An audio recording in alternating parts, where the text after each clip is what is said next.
You guys want to hear a good Reed Lowe, Tony Twist fight story? I would love to hear it. The name of the podcast, man. I'll tell you. So, and Chase will be mad at me for this, but it is what it is. It's my second year pro. I'd already played a year in the minors, spent a little time on the coast, then finished it off in the American Hockey League in Worcester. Come back for my second year training camp, and Kelly Chase kind of laid a little spanking on Tyson Nash, and Nash was on my team. And in training camp, there's guys, there's not even referees out there. There's nothing. There's no, stuff is crazy. So, Chaser tries to get after Nasher again, and it's right in front of the bench. So I just step over the ice, and I step in front of him. I'm saying, hey, you beat him up once. He deserved it. Now leave him alone.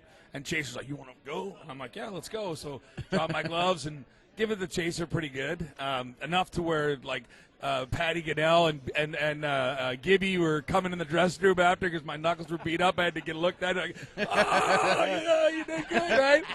So anyways, again, like I said, Kelly probably thinks the story's a little different, but when Twister tells the story, it's like, well, if you beat him up, Chaser, how come I had to go get him the next day, right? So I guess it all comes out in the wash, right? And I love Chaser, and he's one of the toughest guys ever, so I'm not taking nothing away from him.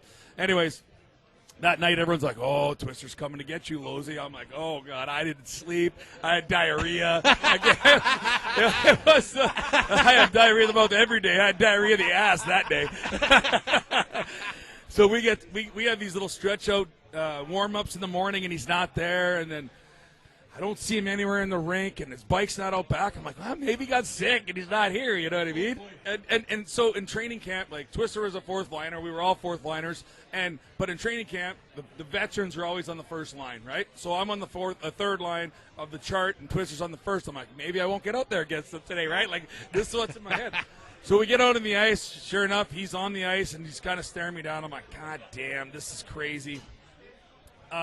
First line gets out. Second line gets out. I get ready to go out for my shift, but I'm going to pause there and let you guys know that his grandfather, Gord Twist, and my grandfather, Don Hamilton, fought in World War II together and were best friends. Oh, wow. And Gord lived in Moose Jaw and hung out with my grandfather every day. So my first year when I came down, he was like, hey, he told his grandpa who told Twister, and so Twister would take me out for lunch, and he was super nice to me, right? So pick back up. Third shift's over. I jump. He just jumps over the board. Didn't wait for nothing. He sees me on the ice. He jumps over the board. He's like, hey, Lo. I'm like, oh, shit. It's about to happen. So I drop my gloves. I'm standing there, and I was shaking. I still remember. I'm like, what the fuck am I going to do here, So I grab onto him and try and hit. He's trying to get his arm reared back, and I'm like, God damn. Anyways, he swings a couple, misses me. I land on the ice, helmet on my stomach. He's sitting on my back, and in the old NHL rink at Chesterfield, and he's sitting on my back, open hand cuffing me across the helmet. I'm the fucking sheriff in this town, boy.